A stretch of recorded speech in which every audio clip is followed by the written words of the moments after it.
ಪಂಚಗ್ರಹ ಯೋಗ 14ನೇ ತಾರೀಕು ಅದೊಂದು ಬುಧವಾರ ಏಕಾದಶಿಯಂದು ಸಂಕ್ರಮಣ ಆಗ್ತದೆ.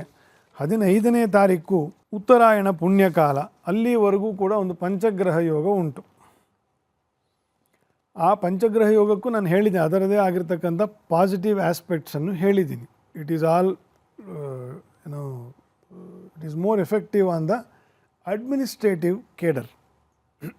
ಅವರಿಗೆ ಹೆಚ್ಚಿನ ಚಾಲೆಂಜಸ್ ಬರೋದು. ಅದು ಇನ್ನೊಂದು ಬಗೆಯ ಸಮಸ್ಯೆಯನ್ನು ಉಲ್ಬಣ, ಒಂದು ಚತುರ್ಗ್ರಹ ಪಂಚಗ್ರಹವಾಗ್ತಕ್ಕಂಥದ್ದು ಇರುವುದು ಇನ್ನೊಂದಷ್ಟು ಉಲ್ಬಣ. ಅದೇ ಗ್ರಹರೇ, ಚಂದ್ರ ಒಬ್ಬ ಆ್ಯಡ್ ಆದ ಅಲ್ಲಷ್ಟೇ. ಆದರೆ ಧನುರಾಶಿಯ ಫಲಕ್ಕಿಂತ ಮಕರ ರಾಶಿಯ ಫಲ ದ್ವಿಗುಣ ಆಗ್ತದೆ. ಅದಕ್ಕೆ ನಾನು ಆಗಲೇ ಹೇಳಿದ್ದು, ಬೆಳಗ್ಗೆ ಸಂಜೆಯನ್ನು ಕತ್ತಲೆ ಮಾಡ್ತಕ್ಕಂತಹ ದೋಷ ಇವೆಲ್ಲ ಅಂತಂತ. ಸೊ ಮಕ್ಕಳು ಮರಿಯನ್ನು ಹುಷಾರಾಗಿ ನೋಡ್ಕೊಳ್ಬೇಕು. ಕಾಲೇಜಿಗೆ ಹೋಗೋರು, ಸ್ಕೂಲಿಗೆ ಹೋಗೋರು, ಇವ್ರನ್ನೆಲ್ಲ ಸರಿಯಾಗಿ ಅವರ ನಿಗರಾಣಿ ವಹಿಸಬೇಕು. ಟು ಬಿ ವೆರಿ ಪ್ರೊಟೆಕ್ಟಿವ್ ಅಂತಾನೂ ವೈಯಕ್ತಿಕ